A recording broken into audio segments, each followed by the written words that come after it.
بسم الله الرحمن الرحيم. الحمد لله والصلاة والسلام على رسول الله وعلى آله وصحبه ومن والاه. سكانم برزكان شكاني عزيز خۆشحاڵم کۆمەڵی خوشکی داپۆشراوی بەڕێزی کورزمانی موسڵمانی وەکو جەنابتان لەم شارا بینم. خی گەورە نمونەتان زۆر کە بەڕێزان، ئەو سروشتەی ئافرەتی تیا دروست بووە، ئەو پەراسووی ئافرەتی لێ دروست بووە کە بریتیە لە پەراسوویەک تەنها کرۆمۆسۆمی وای لێ دەرکێشراوە و ئێکسەکەی ماوەتەوە و ئافرەتی لێ دروست بووە، لە خۆشەویستترین و لە بەڕێزترین شوێنی پیا وەرگیراوە کە پەراسووی لای دڵێتی و ئافرەتی لێ دروست بووە. واتە ژن و پیا و تەواوکەری یەکترین و هەر یەکەیان بۆ موهمەتێکی خاص دروست بوون لە ژیانە. ئەو سروشتی ئافرەتی تایە، ئەو طەبیعەتی ئافرەتی لیا دروست بووە جیاوازە لەو طەبیعەتی پیاوی تایە. بۆیە ئەڵێم ژن و پیا و هیچ کاتێ یەکسان نین، بەڵام ژن و پیا و تەواوکەری یەکترین. ژن و پیا و ناکرێت هەردووکیان لە یەک ئاستا بن، چونکە خی گەورە فەرمێ وەلەیسە الذەکەر کەلئونثا، هیچ کاتێ ئافرەت وەکو پیاو نابێ، هیچ کاتێ پیاویش وەکو ئافرەت نابێ، لەبەرەوەی کە هەر یەکەیان لە ژیانە موهمەیەکی تایبەت بە خۆیان هەیە. من کە دکتۆرە و پسپۆڕێکی بواری سەرەتانی مەمک و نەخۆشیەکانی مەمک و نەخۆشیەکانی غوددە و گرێکانی ملم، جیاوازم لە دکتۆرێک کە پسپۆڕێکی باتنیە یان پسپۆڕێکی ئێسکە یان پسپۆڕێکی ئافرەتانە یان پسپۆڕێکی مناڵانە. هەر یەکەمان لە پسپۆڕی خۆمانە، لە ئیشی خۆمان ئاجوانین. جەنابیشتان بە هەمان شێوە لە پسپۆڕی و ئیشی خۆتان ئاجوانن. کاری ئێوە لە ناو کۆمەڵگەیە کارێکی گەورەیە. خی گەورە بۆ موهمەیەکی گەورە دروستی کردوون. ئەو کاتێک کە ئیسلام هات، ئافرەت هیچ حیسابێکی نەبوو، ئافرەت هیچ قیاسێکی نەبوو. ئەو کاتە بوو ئافرەت لە ئەوروپا بە میرات ئەبرا، ئەو کاتە بوو کە ئەیان و ئافرەت مرۆڤەیان نا، ئینسانەیان نا، حسابیان لەگەڵ چیا بکردایە. ئەو کاتە بوو کە منەظەمات و شوێنەکان کۆ بوونەوە هەتاوەکو ئافرەت پۆڵێن کەن، بزان ئافرەت لە چ کلاسیفیکیشنێک و لە چ تایپینەکە جێ بێتەوە. ئەو کاتە بوو ئیسلام ڕێزی لە خوشکەکانمان نا لە جیاتیەوەی کە بە میرات بگیرێ، میراتی دایە.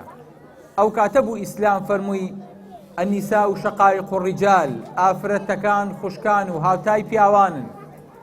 ئەو کاتە بوو فەرمووی ئیسلام المؤمنون والمؤمنات، ژن و پیا و هەر کەسێکیان چاکە بکەن وەکو یەک پاداشیان بۆ نووسێ، وەکو یەکی سزا ئەدرێن. ئەو کاتە بوو کە پیا و خەوێبینی کە مناڵی ئەبوو کچێ بوو دەموچاوی ئەدا بە یەکا و دەموچاوی ڕەشە بوو، لەبەرەوەی کە سکی ژنەکەی کچە نێزانی بۆ چۆ دەموچاوی خۆی بشارێتەوە.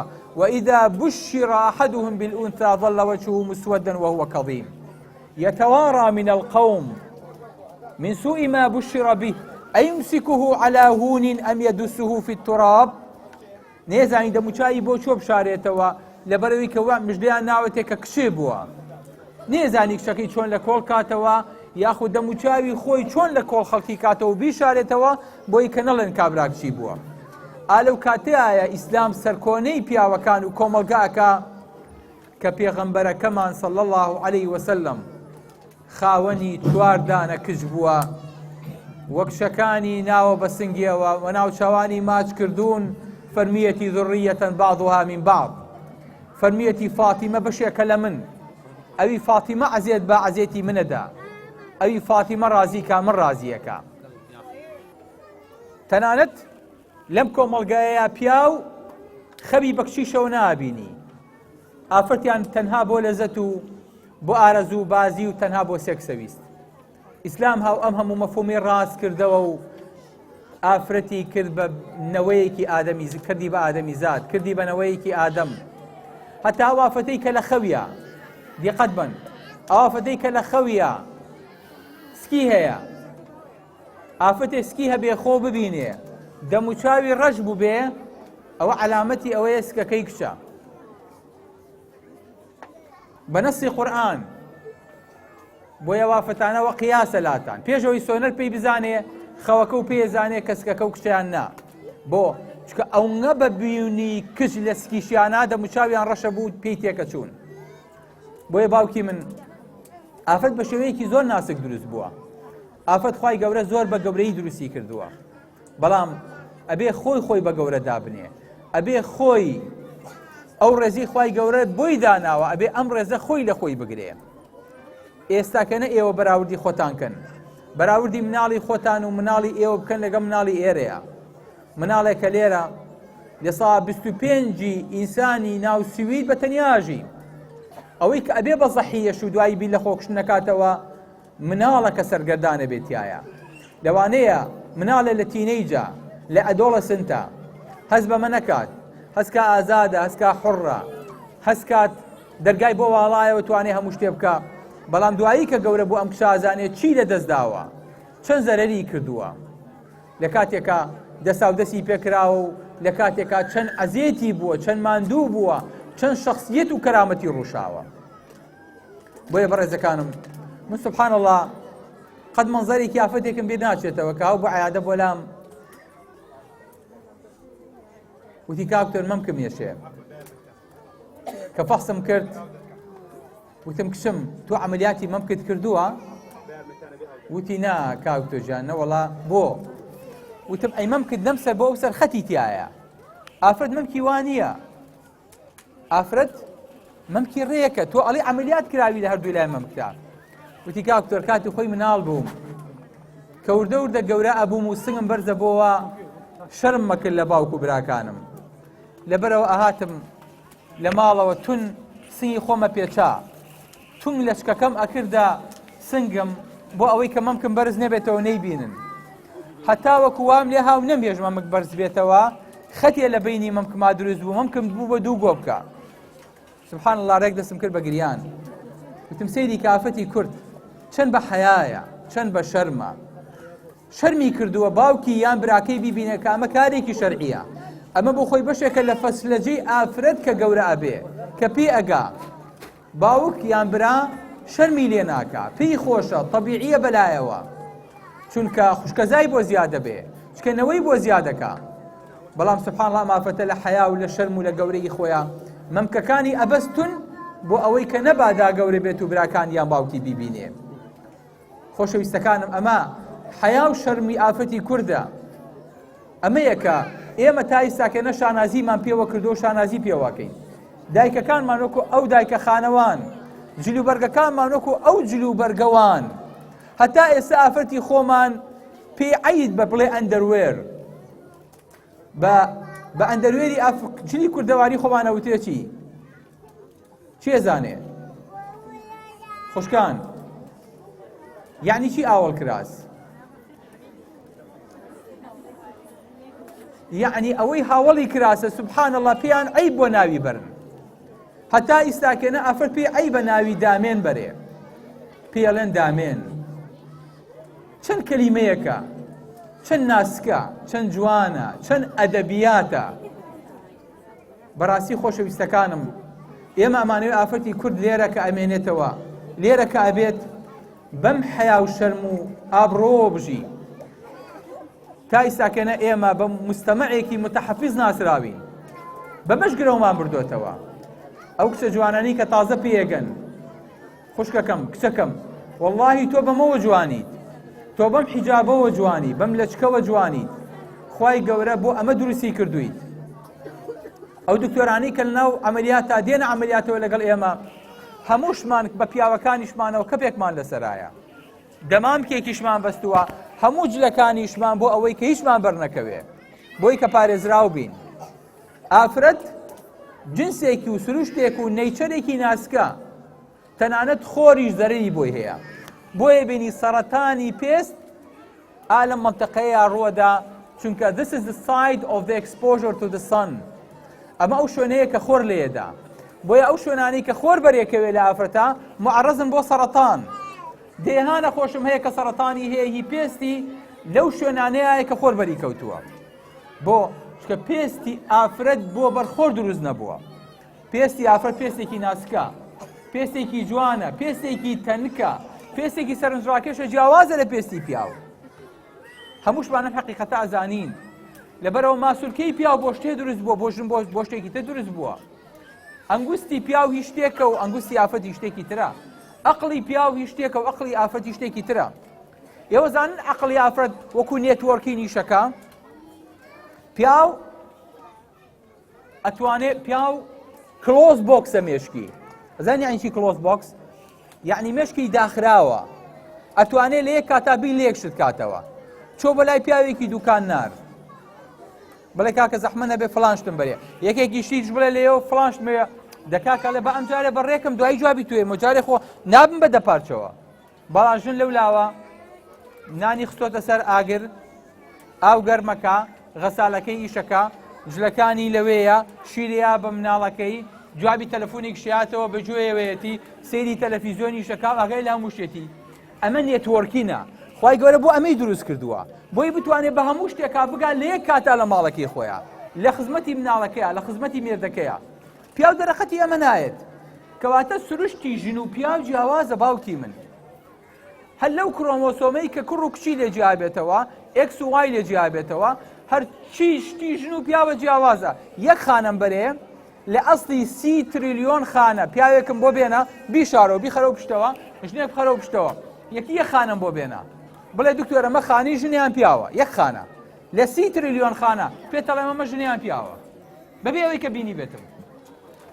چونکە خانە و یەکەی پێکهاتەیان جیاوازە، بیرکردنەوەیان جیاوازە، مێشکیان جیاوازە، دڵیان جیاوازە، هەر یەکە بۆ کارێکی گرنگ دروست بوون.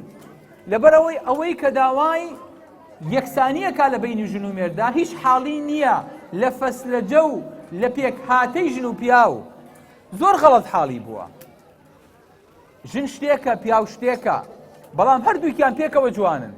ئەگەر ژن نەبوو لەسەر زەویە ژیان نامێنێ، ئەگەر پیاو نەما ژیان نامێنێ. کەواتە ئەم دوانە هەردووکیان کۆمپلیمنتەرین بۆ یەکتری، تەواوکارن بۆ یەکتری، دوو جسمی مزاد نین. جا ئەو شتێک کە ئافرەت هەیەی پیاو نیەتی لە هیچ شوێنێکی تریشا دەست ناکەوێت. سبحان الله. شتێکە کە پێوترێ ماس فاکتری، یان پێوترێ گرید فاکتری، یان پێوترێ گراند مانیفاکچەرینگ فاکتری. ئەزانن گەورەترین کارگە، گەورەترین مەعمەل لەسەر ئاستی جیهانا چییە؟ کە گەورەترین و باشترین بەرهەم دروستەکە؟ شیری دایک. بەڵێ.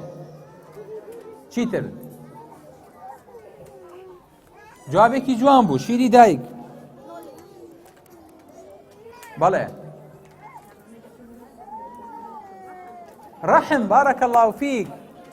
خۆشەویستەکانم، هەموو ئەو مەعمەلانەی کە شت دروست دەکەن، ئەوەی کە تەیاری بۆین دروست دەکا، ئەوەی کە ساڕوغ و ئەوەی کە قیتار و ئەوەی کە مۆبایل و ئەوەی کە گەورەترین کارگەکانی سەر جیهانن شت دروست دەکەن، ئەوانەی کە ڕۆبۆت دروست دەکەن کە ئینسان عەمەلیاتەکە.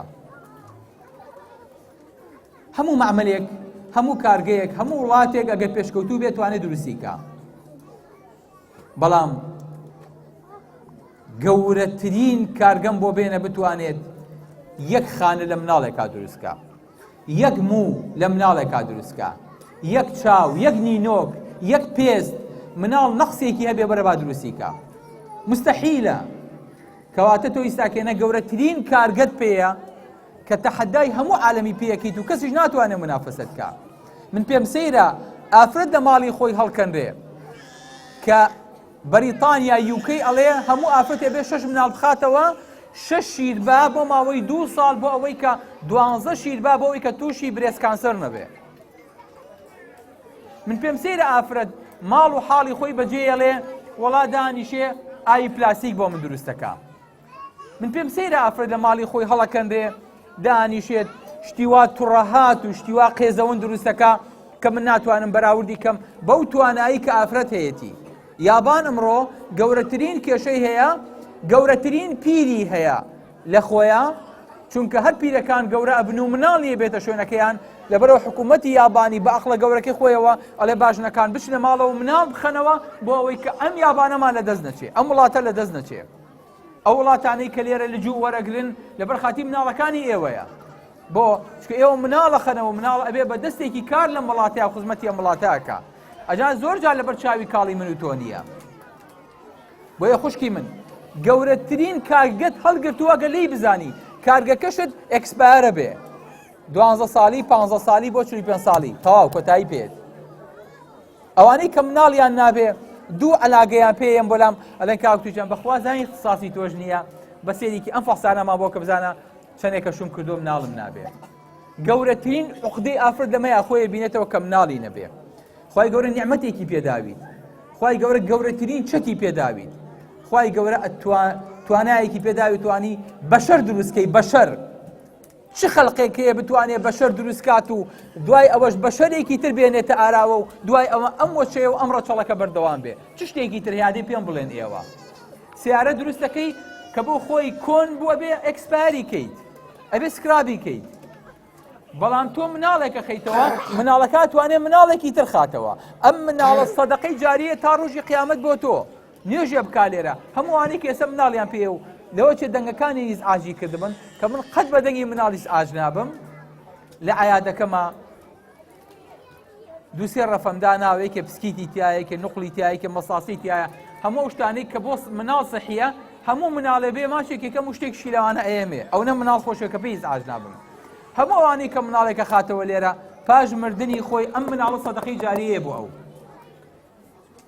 لەبەرەوە بەڕێزەکانم خوشکەکان کشەکانم ئاگاتان لە خۆتان بێ ئاگاتان لە ماڵتان بێ ئاگاتان لە مناڵتان بێ ڕێز لە مێردەکانتان بگرن کیسەجایی لەگەڵ مێردەکانە مەکەن تکام وایە هەرچیەکت هەیە بیخەرە بەردەستی مێردەکەت بۆ ئەوەی کە مێردەکەت بەدڵێکی ساف ئەویش بیر لەوە نەکاتەوە مێردەکەت غەیری تۆ مناڵی تۆ چیتری هەیە ئەگەر مرد ئەم میراتە بۆ چێ بەجێمێنێ چیتر هەیە ئەم پیاوە مەسرەفی تیا بکە غەیری تۆ نەبێ لەبەرەوە ژیانت چۆن ئەو ژیانی بۆ تۆ تەرخان کردووە تۆ ژیانە بۆ ئەو تەرخانکە چۆن ئەو هەموو تەمەنی کردو بە زەحیە بۆ تۆ لە دایک گەورەتر نییە بەڕێزەکانم لای من دایک کەلیمەیەکی زۆر گەورەیە بۆ ئێستا موسسەیەکی گەورەمان هەیە لە سەیدەلێ و لە بینا و لە مختبەر نامان ناوە مختبەری دایک سەیدەلەی دایک بۆ چکە لای من دایک زۆر گەورەیە کەلیمەیەکی زۆر گەورەیە ئەم کەلیمەیە بەدیلی نییە ئەو ڕۆژە ئافرەتێک هاتبوو بەلام لە عەیادەکە هاتە ژوورۆ ئەگریا وتم کچم بۆچی ئەگری خۆ تۆ نەخۆشیەکە و خراپ نییە وتی کاکتۆر ئافرەتێ لە دەرەوەیە بەڕەحمەت بێ زۆر لە دایک مەچوو سبحان الله هەستم کە شتێنێ تامی دایک بە یعنی چی ئافرەتێک بەس ئافرەتێکی بینیوە لە چاوەڕ لە ڕیسێپشنەکەیە لە دایکی چوو ئەم لێرە دڵی جۆشاوە کە دایکی مردووە کە مرد اینجا قەدرێ زانی اینجا زانی ئەم معنایە چەند گەورە بوو بەڵام با لە دەستێکی ئەو کاتا زانی ئەم دایکە چەند گەورە بوو ئێستا هەستەکەن کە ئێوە بەشێکتان دوورن لە دایک و باوکتان اینجا زان معنای دایک یعنی چی کە مناڵەکەی خۆت بەشێ لە جەرگت جیاکەنەوە اینجا ئاڵی ئای دایکم ناقی نەبوو کەی و کوڕم لێم دوور مەکەرەوە شم لێم دوور مەکەوەرەوە بۆیە بەڕێزەکانم تکام وایە خوشکانی خۆم کشەکانی خۆم لە ئاستی مەسئولیەتا بن لە ئاستی پەروەردەکردنی مناڵەکانیان نابن لە ئاستی پەروەردەکردنی ئەم جیلەیە بن کە دێ مەسئولیاتی ئەم جیلە لەسەر ئێوەیە من ئەڕۆم لە بەیانی سەعات 6ەوە چمە عەمەلیاتەوە سەعات 8 ئێوارە دێمەوە پەروەردەی مناڵ لەسەر دایکێتی بڵێ من باوکم ئەبێت چەترێک سەخت بم بەسەریانەوە بەڵام ئەسڵ وایە کە ئەم دایکە خزمەتکە ئەسڵ وایە کە ئەم دایکە ئەم منداڵانە پێ بگەێنێ بۆیە واجبی هەمووتانە کە ئەم ئەرکە بخەنە سەر شانی خۆتان لێتان ناشارمەوە ڕۆژێکیان ژن و پیاوێ هاتن بۆلام ژنەکە وتی وەڵی کاکتۆ جان گرەیەکم هەیە ئەلێرانەیە منیش فەحسم کرد بینیم گرەکەیم بەدڵ نەبوو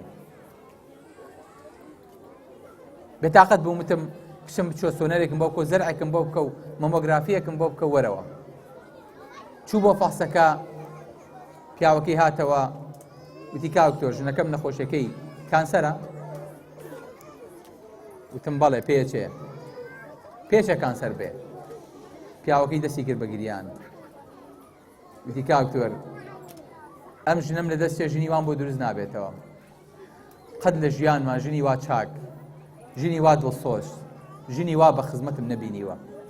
پیا و ژنێکی خۆش ناوێت دەمەدەمەی لەگەڵکە، ژنێکی خۆش ناوێ من و تۆی لەگەڵکە، ژنی خۆش ناوێت لە بەردەمی هەڵگەڕێتەوە. ژن هەر چەند ناسک بێ، ژن بە گریانەکەیەوە جوانە، ئافر بە ناسیەکەیەوە جوانە. وەرە ئێستاکەنە من هەر یەکەتان ئەدی کام کچتان زۆر جوانە، هەمووتان جوانن الحەمدولله. ئەیەم بەشوو ئەچم کوڕە لەو کوڕاناڵە کاکتۆرێکی لەو کچە جوانانم بۆ بدۆزەرەوە و ئافرەتێک ئەڵم ئافرەتێکی چۆن تێوێ؟ ئەڵە وەڵا حەزەکەم ئافرەتێکی بە ئەدەبی ناسکی جوانی جۆڕایەڵی. ئەلێم وەرە یەکشم بۆ دۆزیتەتەوە زبر ماشەڵڵا موڕەق، ئینجا قسەڕەق، ئینجا ماشەڵڵا ماسوولکەکانی، ئینجا بە چوار پیا دەرەقەتی چی؟ ئەلە کاکتۆجە من بۆ کاراتی کۆمفۆی نابم، من ژنێک وێ لە ماڵەوە ناسک بێت و مناڵەکانم بۆ پەروەردەکە. پیا حەزی لەم ژنانەیە، حەزی لەم جۆرە ژنانەیە، قەت بەڕەقی و بە زبری لە پیاوی نابیتەوە، بەس بە ناسکەی بیتەوە. هەردوو ناسکە و دوو مەکرکە و تەواو پیا و چۆ کێشکێ. جاش نەزانی بەچی گرە و لە پیاوە باتەوە لە هین یە بۆ عادەکەڵم وەڵڵی خوشکم تۆ نەخۆش نیت.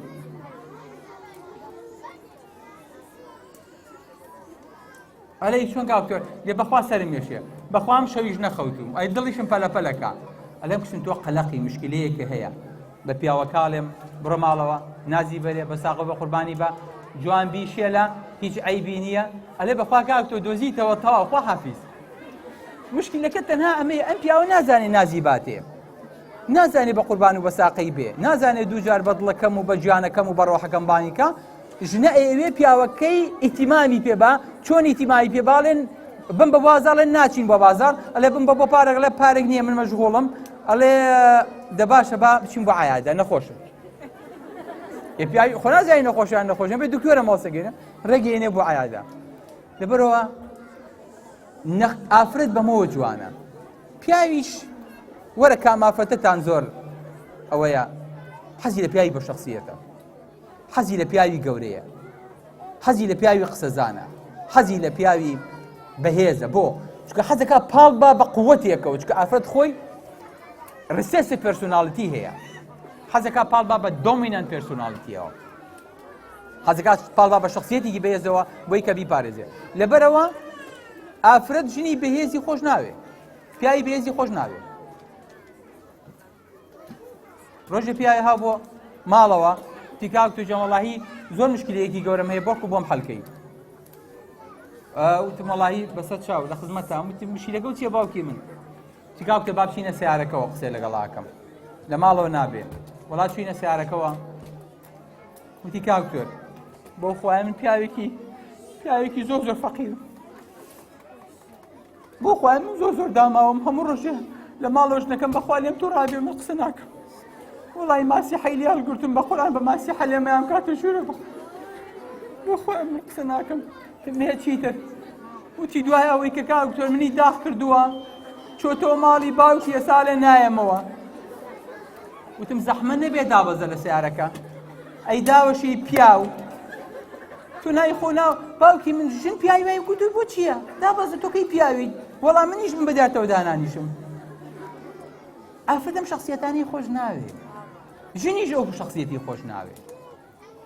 لەبەرەوە هەر یەکە و تەبعێکە، هەر یەکە و بۆ شتێ دروست بووە. جام ئافرەتە هات مێردەکەی گریا بەدیانمەوە، باسی چیمانەکە بیرتان ماوە؟ تیکاکتۆر ژنەکەم زۆر بە خزمەتە، زۆر بەڕێزە، زۆر خۆشمە بێ، حتا ئێستا قسەیەکی نەکردووە لە دڵما گەردی گرت بێت، حتا ئێستا بە یەکمان نەوتە درۆکەی. دڵم زۆر لایەتی، پاش چەند ڕۆژێ پاس ساتەوە دەرچوو سەرەتانە. ژنەکە دەستی کرد بە گریان،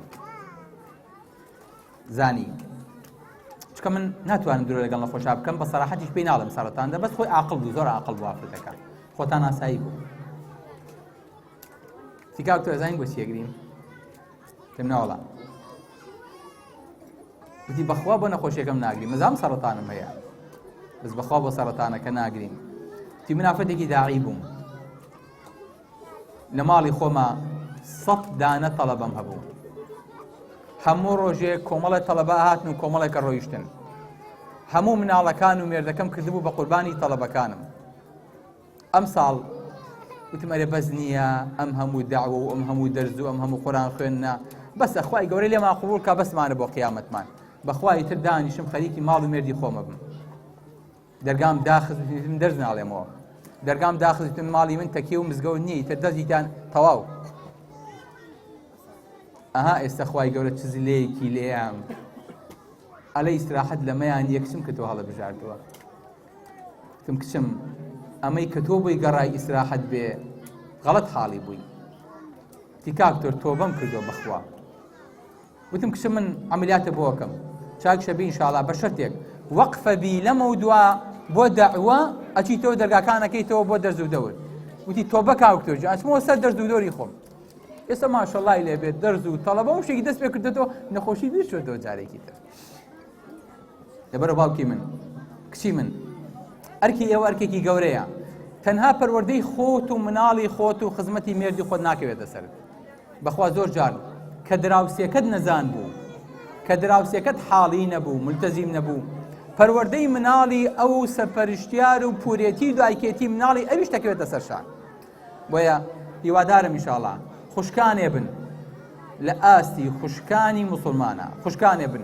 لە ئاستی خوشکانی کوردەواری یاشانازیتان پێوە بکەین نەوەیەکی جوان بۆ ئێمە پەروەردە بکەن جارێکی تر کۆمەڵە کەڵە پیاو بۆ کورد بۆ موسڵمانان بێنەوە ئارا کە شانازی پێوە بکەین بڵین فڵان کەس و فڵان کەس و فڵان کەس لە ئێمەیە هەڵکەوتووە کوڕ و کچی ئەم دایکانن کوڕ و کچی ئەم دایکانش بەبێ شیری دایکی تۆ نایەتە بەرهەم جارێکی تر بەتەمابی بە شیری قوتوو مناڵ بۆ من پەروەردەکەیت قەسەم بەخوا قەت کەڵە پیاومان تیا هەڵ ناکەوێ قەت جارێکی تر کەڵە پیاوی مێژوو لەناو کووردا نابینیتەوە صلاح الدین و ئیبن تەیمیە و ئیبن خەلەکان و ئیبن سەلاحی شارەزووری و جارێکی تر ناو کووردا نایبینیت ئەگەر گواز لە شیری قوتوونێنن کەڵە پیاومان تیا هەڵ ناکەوێ بەس بە زمانی هەولێری تیامانە هەڵەکەوێ ئەگەر خەریکی شیری قوتوو بن بۆ مناڵەکانتان بۆیە هیوادارم کاتی خۆی کە شیری قوتوو دروست بوو وتیان شیری دایک شیرێکی پیسە شیری دایک هەموو ڤیتامینێکی تیا نییە شیری دایک پێویستی مناڵەکە دابین ناکە دوای 20 ساڵ 30 ساڵ کە ئەمەیان دابەجێی خەڵکا شەریکات ئەنجا دەرکەوت باشترین شیر لەسەر ئەرزە کە هیچ مەعملێکی شەریکەیەک و دەرمانێک منافەسەی ناکە شیری دایکە هیچ شیرێک لەسەر ئەرزە تامی شیری دایک نایە ئێستا عیلمەڵێ دایکەکان بچن مناڵ بخەنەوە شیریان بنێ بۆ ماوەی 2 ساڵ بۆ ئەوەی کە خۆشت و مناڵەکەشە پارێزراو بین لەبەرە باوکی من جسمی تۆ سنگی تۆ ڕەحمی تۆ سروشتی تۆ پەروەردەی تۆ پێمانەڵێت تۆ شتێکی جیای لە پیاو زۆر گەورەی بە شەرتێک گەورەوی و ڕێزی خۆ بزانیت و قەدی خۆڕاگری بەخێر بن سەر چاومان خۆشحاڵ بووین گەورە بووین کام خوشکە بە ڕێزا نابینین و نمونەتان زۆر بێ هەر لە خۆشییا بتان بینین و سەلام عەلەیکوم وەڕەحمەتوڵڵا